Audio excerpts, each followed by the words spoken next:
Bonjour à tous et merci de nous suivre sur RTI1.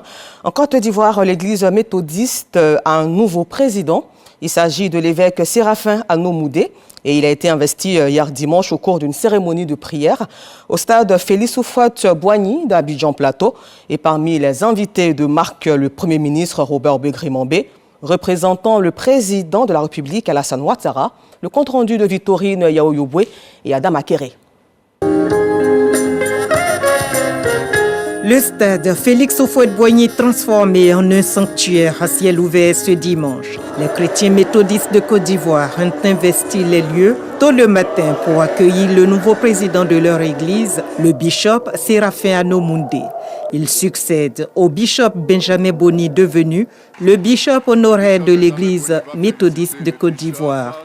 La passation de charge s'est faite devant Dieu et les hommes. Merci Seigneur de ce que tu viens de renouveler l'exécutif de l'Église. Voici devant toi, Seigneur, le nouvel exécutif de l'Église méthodiste. Et sous la direction du bishop Moudé, ils avancent dans l'encadrement du peuple de Dieu, dans l'édification du peuple de Dieu, dans la mobilisation du peuple de Dieu. En toute responsabilité, le nouveau président de l'Église méthodiste de Côte d'Ivoire s'engage à veiller aux destinées de cette communauté chrétienne, afin qu'elle demeure la lumière de ce monde, comme le recommande la parole de Dieu. Ma présence à cette tribune fait suite au travail acharné de nos pères, que je voudrais saluer avec un respect teinté d'amour et de reconnaissance. Pour mener à bien cette charge, nous marcherons ensemble vers une vision commune. Et notre vision sera de faire de l'Église méthodiste de Côte d'Ivoire une église de référence, missionnaire, forte, organisée, qui impose sa notoriété en Côte d'Ivoire et ailleurs. Pour épauler le bishop Anomoudé dans sa nouvelle mission de berger de l'Église méthodiste, la présidente nationale des laïcs de Côte d'Ivoire et son vice-président, tous deux également investis dans leurs nouvelles fonctions. Témoin de cet engagement a servi le Christ, le Premier ministre Robert Begré-Mambé, venu représenter le président de la République Alassane Ouattara à cette cérémonie d'investiture. Le Premier ministre remet à l'Église méthodiste de Côte d'Ivoire la somme de 20 millions de francs CFA, ainsi qu'un véhicule pour le nouveau bishop. Vénéré chef religieux, le président de la République m'a demandé d'exprimer toutes ses félicitations au bishop honoraire Benjamin Boni, docteur Benjamin Boni, pour la qualité de son sacerdoce qui a permis que l'Église méthodiste soit forte. Il me demande de féliciter le nouveau bishop Moudé Ano Séraphin, plus souhaité un excellent sacerdoce, avec toutes les vertus que draine l'Esprit Saint pour ceux qui ont été oints. Il m'a demandé de féliciter le peuple méthodiste pour son esprit de discipline et son esprit de solidarité. D'autres personnalités politiques sont venues communier avec les méthodistes, parmi lesquels Simone Eyuvé Gbagbo, présidente de la Coalition pour l'alternance et la paix. La paix entre tous les Ivoiriens, c'était le fil conducteur du message délivré à l'Assemblée par le nouveau bishop de l'Église méthodiste de Côte d'Ivoire. Et parlons éducation. Pour les examens de fin d'année, le réseau des organisations de la société civile pour l'éducation et l'alphabétisation en Côte d'Ivoire s'est réuni hier dimanche à Abidjan Cocody pour faire une déclaration. Objectif, garantir le bon déroulement des épreuves dans la transparence et la sérénité. Brigitte Zamblé, Khalil Diomandé. Tolérance zéro contre la fraude aux examens à grand tirage. C'est l'appel que lance le réseau des organisations de la société civile pour l'éducation et l'alphabétisation en Côte d'Ivoire. L'organisation invite chaque acteur à jouer sa partition pour des examens transparents et crédibles. Nous appelons tous les acteurs de l'école à faire en sorte que cette quiétude retrouvée permette l'organisation des différents examens de fin d'année dans des conditions de sérénité, de transparence et d'équité pour tous les candidats. Le ROESI invite les populations et particulièrement les parents d'élèves a contribué à une organisation réussie et propre de ces examens en se tenant loin des centres de composition ou d'examen et en donnant des conseils appropriés à leurs enfants. Les examens à grand tirage débutent ce lundi 19 mai par le CPE avec plus de 580 000 candidats en lice. 5 000 planteurs issus des 26 régions et véhicoles de la Côte d'Ivoire ont reçu une subvention de kit complet pour la saignée des arbres d'EVA des mains de la Fédération des producteurs de la filière EVA, ce dont vient régler les problèmes d'utilisation des outils non conventionnels dans le traitement des arbres d'EVA. Et cette cérémonie a vu également la remise des cartes de planteurs aux producteurs de la zone agricole de Yamoussoukro, capitale politique ivoirienne, Frédéric Gorebi, Jean-Marc Djadji et Constant Kokora. 2,5 millions d'équipements complets de saignée des arbres d'EVA. C'est le don de la Fédération des OPA, de producteurs de la filière EVA de Côte d'Ivoire, à 5 000 planteurs d'EVA répartis dans les 26 régions et véhicoles. Un don qui vient mettre fin à l'utilisation des outils rudimentaires et non adaptés dans la saignée. Il s'agit d'un projet réel que la filière EVA de Côte d'Ivoire élabore minutieusement avec la réalisation effective des projets similaires à celui de la dotation d'équipements techniques facilitant la culture EVA pour les producteurs. Au niveau de la chaîne des valeurs de la filière EVA, les producteurs constituent le maillon d'onde le plus faible et les problèmes qu'ils ont sont énormes. On a donc beaucoup de défis à relever et pour le faire, il fallait aider les nouveaux planteurs, il fallait les encourager à la saignée. Pour faire partie de la liste des bénéficiaires, les producteurs de la filière doivent remplir les conditions suivantes. La première des choses, on a demandé que, par exemple, les tasses qui constituent le socle de l'équipement soient estampillées de façon indélébile. FPACI ne peut être vendu. Deuxième élément, l'évaluation, puisque nous allons aller jusqu'à dans les plantations. Faire des échantillonnages, vérifier si vous avez vraiment équipé ces arbres-là. Cette cérémonie de remise gratuite des équipements a été couplée avec la distribution des cartes aux planteurs de la zone de Yamoussoukro, une action saluée par les producteurs. Je suis très heureux parce que la carte va me permettre de me présenter partout où il y a les grandes rencontres des producteurs, signifier que je suis effectivement producteur de caoutchouc naturel. La FPHC forme avec les producteurs individuels l'un des 2 collèges de l'APROMAC, notamment celui des producteurs. Elle assiste et défend les intérêts des éviaculteurs de Côte d'Ivoire. Sport football, le stade d'Abidjan où sont passés l'ex-marseillais Ibrahima Bakayoko et l'ancien Auxerrois Didier Otokouré a remporté hier dimanche 18 mai 2025 son 6e titre de champion de Côte d'Ivoire.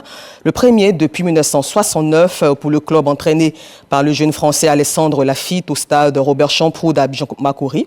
Les Yéyés se sont imposés face aux Lys de Sassandra.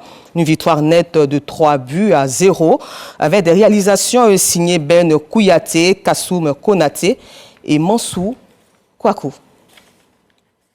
À la page culture, le Tomo, Don Festival, le premier rendez-vous culturel, touristique, artisanal et gastronomique du département de Kong, au nord de la Côte d'Ivoire.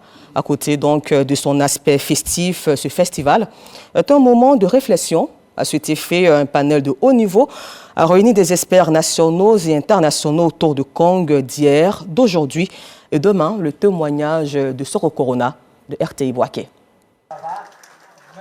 Experts marocains et ivoiriens, issus des différents domaines de la culture, du tourisme, de la réhabilitation et de la restauration du patrimoine en réflexion. Kong, carrefour culturel et patrimoine vivant. Une invitation au voyage ancestral et moderne. Thème central de la première édition du Tomo Don Festival était au centre des échanges. Kong a été un espace sur lequel s'est déroulé 10 siècles d'histoire. Et le roi de l'époque, Karamoko Oulé Ouattara, avait reçu un message du gouverneur Benjé. Et quand on a dit ça à Samori, ça suffit pour qu'il déclenche la guerre, pour dire que vous êtes avec mon ennemi. Et donc il est rentré à Kong, il a détruit Kong. Benjé, dans ce qu'il a écrit pour retenir son passage à Kong, et il a dit qu'il a trouvé une brillante civilisation. L'ethnie Djoula et le rôle des commerçants dans le sort du royaume sont aussi abordés au cours des échanges. Le Djoula est une ethnie. Une ethnie, c'est quoi? C'est une langue, une organisation sociale, un modèle de vie sociale et puis des gens qui vivent ensemble en communauté. On retient que Kong abritait depuis le XVIIIe siècle des femmes qui ont œuvré pour l'évolution du commerce dans la zone. Il fallait revenir sur ces traces-là et montrer aux jeunes générations que l'autonomisation dont on parle aujourd'hui ne date pas d'aujourd'hui. Les suggestions et propositions de ce panel serviront de base de données aux autorités locales pour réfléchir sur le développement culturel et touristique du département. Pour nous, c'est une grande expérience partagée et qui va nous servir pour l'avenir parce que nous avons beaucoup d'édifices ici à restaurer, à conserver et à préserver contre les intempéries. Le Royaume du Maroc et la région du Bafing sont les invités spéciaux de la première édition du Tomodon Festival de Kong. La culture ivoirienne. Un peu plus loin d'Abidjan, la Côte d'Ivoire, prête à présenter sa richesse à la Semaine culturelle de Paris. Solidarité mondiale pour la restitution et la restauration du patrimoine africain par le biais de la culture, de l'éducation et des sciences. Voilà le thème de l'édition 2025 de la Semaine de l'UNESCO. Paris, la capitale française, va accueillir dès ce lundi 19 mai au mercredi 21 mai, plusieurs communautés qui vont présenter le savoir-faire à travers des expositions et des prestations artistiques. Régis Kofi à Paris. Les couleurs africaines vont illuminer le cœur de Paris, le temps de l'édition 2025 de la Semaine africaine de l'UNESCO, du 19 au 21 mai prochain. Une édition annuelle qui célèbre la diversité culturelle du continent à travers ces 6 régions, dont la diaspora africaine, et qui souligne l'importance de l'éducation, la science et la culture au service du développement durable et de l'innovation. À l'instar des précédentes éditions, notre pays va prendre une part active à cette semaine africaine. Sous la direction de la délégation permanente de la Côte d'Ivoire auprès de l'UNESCO, des Ivoiriens s'apprêtent à représenter le drapeau orange, blanc et vert. La Côte d'Ivoire présentera ses savoir-faire dans la restitution et la restauration de son patrimoine. Seront présentés, entre autres, les temps forts du retour du tambour parleur, du diayokwe, des danses traditionnelles, du cinéma, de la gastronomie, la mode et des résultats de recherche scientifique. Vous l'aurez compris, la semaine de l'UNESCO, qui commémore la création de l'Organisation de l'Unité africaine, OUA, devenue UA, Union africaine, est un espace de célébration de la diversité. Cette diversité qui constitue une richesse pour notre continent. Après la Côte d'Ivoire en 2022, cette année, la semaine africaine est coprésidée par 3 pays, à savoir le Kenya, l'Ouganda et la Tanzanie. Et puis, hors de la Côte d'Ivoire, en Guinée, la junte au pouvoir poursuit sa reprise en main du secteur minier. La semaine dernière, les militaires avaient déjà retiré des permis d'exploitation de 2 sociétés. Un autre retrait de permis d'exploitation concernant plusieurs dizaines de sociétés a donc été ici annoncé. Cette fois-ci, plusieurs dizaines de sociétés minières perdent le permis de recherche. Au total, ce sont ainsi plus d'une centaine de titres miniers qui ont été retirés. Et puis terminons ce temps d'information en Europe où présent hier dimanche 18 mai à Rome pour la messe d'inauguration du pontificat du pape d'origine américaine, le président ukrainien a pu compter sur le soutien du nouveau souverain pontife déterminé à œuvrer pour mettre un terme à la guerre. Les premières paroles du nouveau pape sur le dossier ukrainien laissent entrevoir des inflexions après le pontificat de François. À l'issue de la messe marquant le début de son pontificat en présence d'un parterre de chefs d'État, dont Volodymyr Zelensky, Léon XIV a prononcé ces quelques mots en public. L'Ukraine attend finalement des négociations pour une paix juste et durable. Voilà, ceci met un terme à ce temps d'information. Encore merci à vous de nous avoir suivis. Tout à l'heure, suivez l'émission Matin Bonheur avec Thierry Ongeval et sa dynamique équipe toujours sur RTI 1, la chaîne qui rassemble.